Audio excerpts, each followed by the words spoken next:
November the 10th, 2004, our next guest was taking direct fire from point-blank range while battling for a structure in the war-torn city of Fallujah, Iraq. Through desperate fighting in very severe conditions, he engaged and destroyed 5 enemy combatants and alleviated the clear and present danger posed to his platoon. Later in the battle, with ammunition scarce, our guest led his men to victory over an enemy in close hand-to-hand combat. He was awarded the Silver Star for his action. After returning from Iraq, the former staff sergeant with the Army's 1st Infantry Division co-founded Veterans for Freedom and authored the book House to House, a Soldier's Memoir. Ladies and gentlemen, please welcome David A. Bellavia.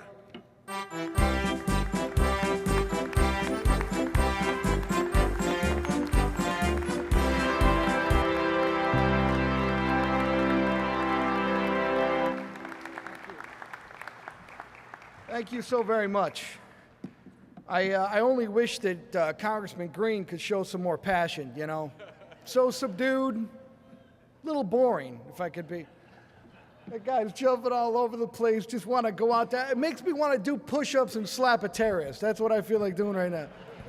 God bless you, Congressman Green. Thank you. And thank you to the American Legion, not only for being relevant today as you were when you were instituted, but for having the ethos. Let me just say something. Look around right now. You see those garrison caps? We live in a black beret world, and you wear those garrison caps. That sends a message, doesn't it? It sends a message that America is still the shining city on the hill, that America is still worthy of any sacrifice. Let me remind you that there are people that look at America today and look at our veterans as either victims or criminals. While we're debating what color ACU pantyhose we want to give to men like Bradley Manning in prison, we forget that there are men and women today that serve with unspeakable and unquestionable honor, that ask for nothing from their government other than the opportunity to serve.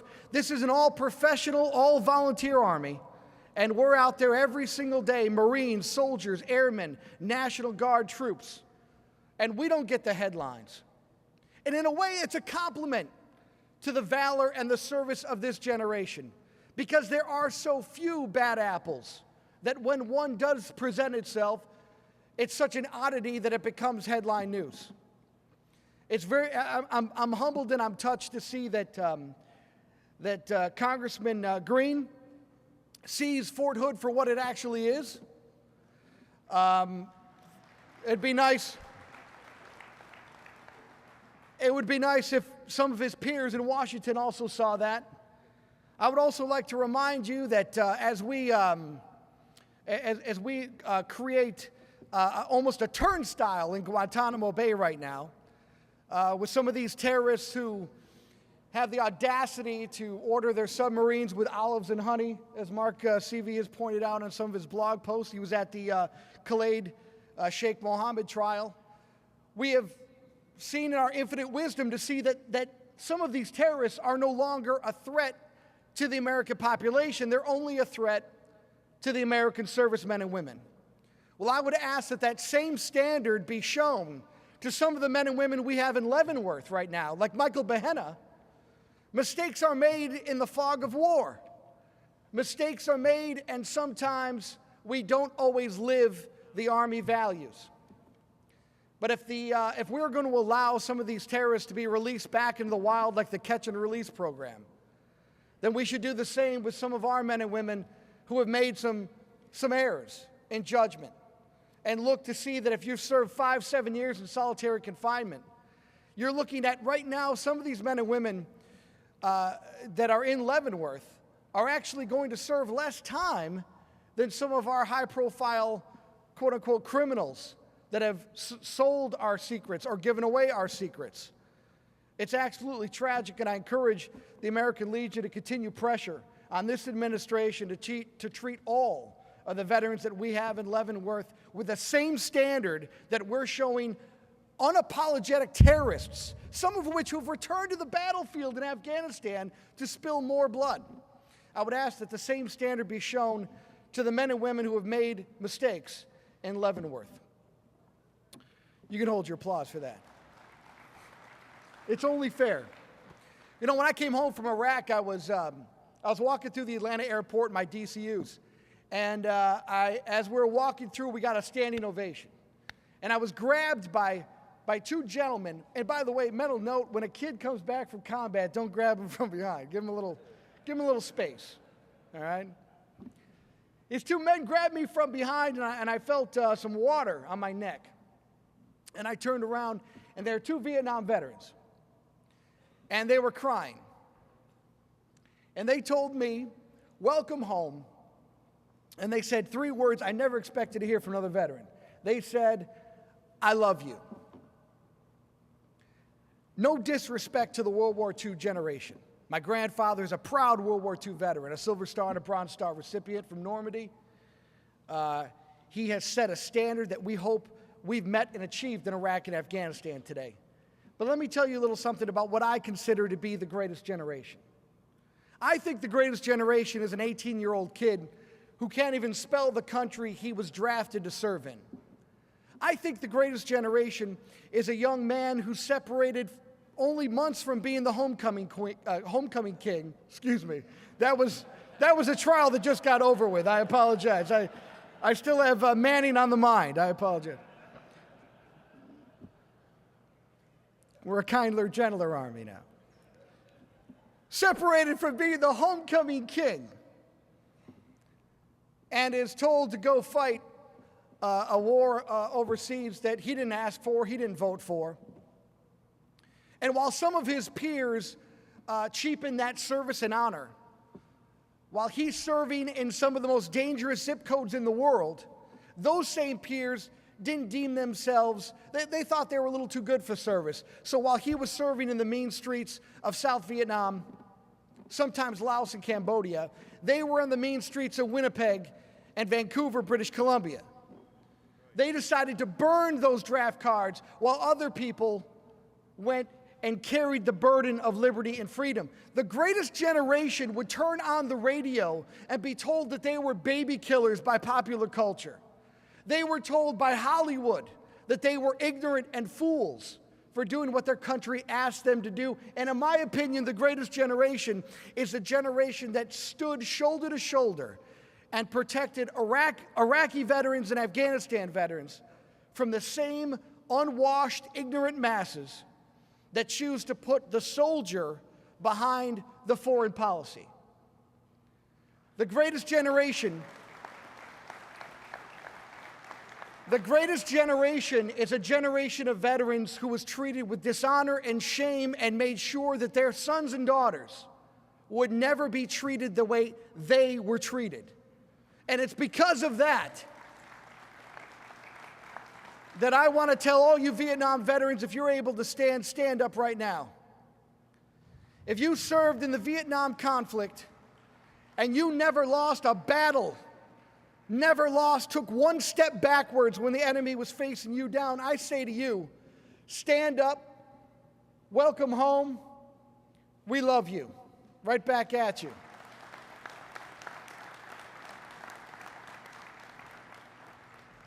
The Jane Fonda piñata is also in the back. I'll be holding that up if you would like. There's Ike and Mike's inside. We weren't born to fight. We weren't born to kill. We actually weren't even born to lead. We were born to follow until we had the opportunity to learn to lead. And just like we cannot be afraid to shoot in battle, we can't be afraid to speak when we come home. And there are far too many people that take institutions, and I want to thank something right now. The American Legion has not fallen trapped to some of these other veteran organizations that have been hijacked by political action committees and special interest groups. You have held yourself above the fray and stayed commitment, and that is, by the way, an honor to not only the officers of the American Legion, but the membership of the American Legion.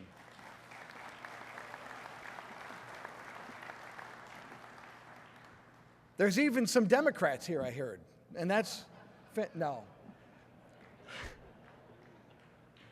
There's no party when it comes to service to your country.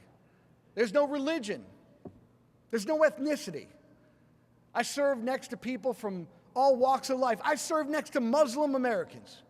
And when that flag was on our shoulder, we were one unit together.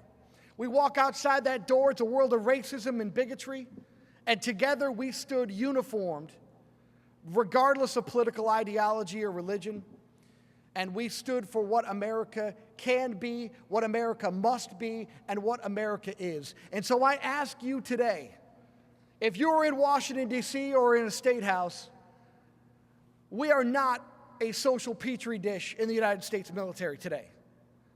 There are standards. There is a uniformed culture. The military has made mistakes just like America has made mistakes. We've owned our mistakes. We've acknowledged the bigotry and hatred of the past, and we are ever vigilant of being a better, more proficient, more deadly military, because our military avenges us. It defends us. It protects us. But it's crucial that we don't try to take social experiments that make us all feel good and infuse them into the military structure today. You get honorable stories of valor and sacrifice, and you intertwine it with things that become a circus sideshow. Individuals who want to be called different names. People who, when we go back to Abu Ghraib, we think back in 2004. I was in Iraq, I was walking around, and one day I went to an Iraqi leader in a town, and they were ready to crack open a Diet Coke and buy a pair of Levi jeans. They loved us. And then one day we went on patrol, and they weren't so happy to see us. And it turned out that was the week that those Abu Ghraib photos came out. And people ask all the time, well, as a veteran of the Iraq War, how do you feel about the unit that was responsible for the atrocities that occurred at that prison? The Geneva Convention wasn't broken at Abu Ghraib. The Army standard was broken at Abu Ghraib. We conduct ourselves, we hold ourselves far higher than the rest of the world does. In Abu Ghraib, while you had horrible atrocities going on with prisoners, you had soldiers being impregnated by platoon sergeants. Did I miss that in the regulation somewhere? That seems to have fallen off the ethos and the warrior standard. Alcohol was drank on a daily basis. Drugs were taken. This is about accountability. The Army has created a system, the Marine Corps has a system where we can police ourselves. And when Congress starts to come in and adjudicate values to us, you almost have to take a step back and say, excuse me, Washington, why don't you take care of yourself?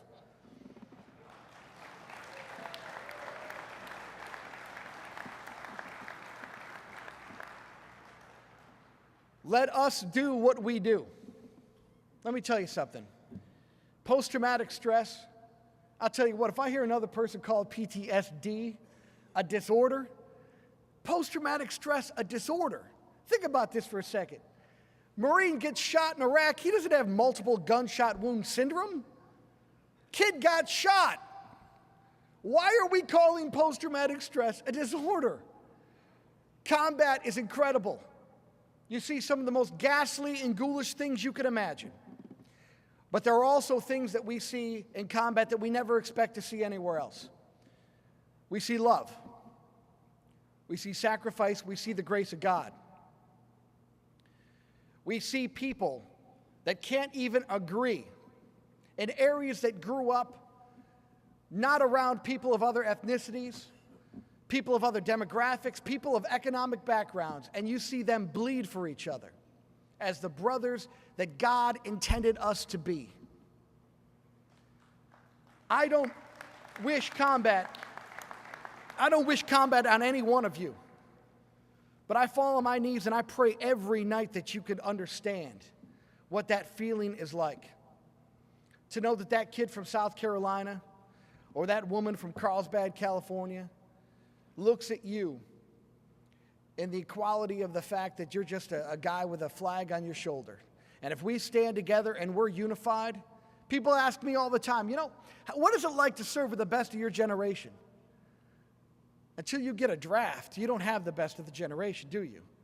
You get every American lined up. You give me a situation like World War II, where everyone has skin in the game. Today, when a casualty notification team comes around the corner, every mother in their homes doesn't fall to her knees wondering, is it me? We know exactly when that casualty notification team comes around the corner, we know exactly what house it is, because 1/10 of 1% of us are fighting this fight. In World War II and in Vietnam and in Korea, when the military came down the street, everyone stopped. Everyone's throat got tight. And everyone wondered, is it me? We need to feel that we can talk to each other in a peer group. And I know the American Legion has partnered with some of the greatest charities out there for soldiers, and we appreciate that. But don't tell us that there isn't a stigma with post-traumatic stress when the first time you mention you have post-traumatic stress, you're out of a line unit. The first time you mention you have post-traumatic stress, you're given medication. On the battlefield, medication that masks some of the very signs that we can manifest. These are symptoms that these kids are having, and if you give them antidepressants, if you give them all this medication and send them back out to the battlefield, you're not helping them at all. They need to talk. They need to have the clinicians prepared and ready, and God bless Secretary Shinseki. I wouldn't want his job, but I certainly wouldn't want to have the intestinal fortitude to look at all of you and do a victory lap on this stage like he did. We have some major problems in the VA. It's not broken, but we can fix it. But for the love of God, sir, you let us handle the homelessness. Let's worry about some of these guys every day. The suicide numbers that we have, the victimization that we have. Come on now. There's a better way that we can institutionalize post-traumatic stress awareness. How about we psychologically profile people before they join the military? Combat is a horrible thing, but there are times that people are coming into a combat zone with that could be almost receptive to having more issues in the combat environment.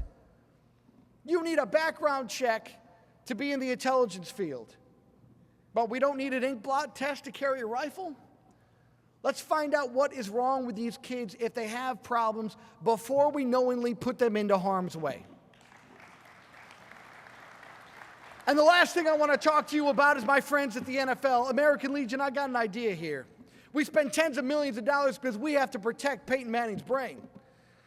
The NFL spends millions and millions of dollars about post-concussion syndrome. Well, the last time I checked, traumatic brain injury and post-concussion syndrome are almost interchangeable, are they not?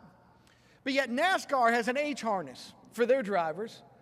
NASCAR has the ability to make sure that if a concussion or a rollover on any one of their vehicles should occur, that we can protect the head, we can protect the neck. We know that the NFL has developed mouth guards that are patent pending that they won't share with the DOD.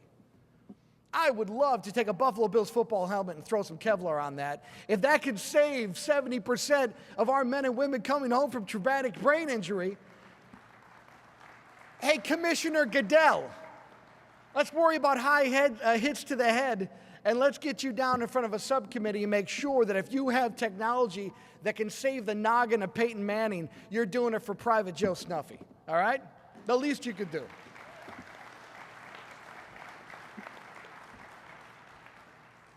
I want to thank you for writing the letters that you write, getting on the phones, and doing the things that you're doing for our returning veterans.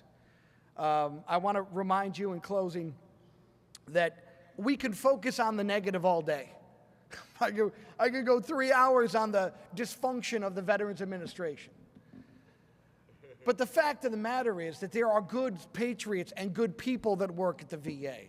The institution isn't corrupt. The institution is overburdened. It was never meant to be a place where you can get a home loan and an education grant and you could go to also get your knee operated on. It is a system that has been asked to do more than it's capable of doing, and if we spent as much time trying to help and trying to fix as we do complaining, and talking about the victims, I think we can make a difference. Let me remind you, when you were back in uniform, there were times when you were outnumbered and outgunned. It would have been great to have a photon pack and a propeller on your head and a backpack and a laser weapon. You didn't have it, did you? You fought with the weapons and the equipment that your government sent you to fight with. And today, there's no magic pill to these answers. But instead of complaining, instead of writing letters, find the individuals who are speaking about change, positive change. Get behind a message that is about empowerment of veterans and people who serve. Because let me tell you something. Every problem we have in the city, every problem we have in the country, the answer to it lies in our military. Those SAT scores are going lower and lower, and our ASVAB scores are going through the roof. You want to hire a veteran, he's going to show up on time, she's going to show up with a haircut, and I guarantee you there's a spit shine to those shoes. We can fix this country again. And just like we were asked to defend liberty, it will be veterans who bring America back to greatness. And you are the reason for that. Thank you very much, American Legion. God bless you.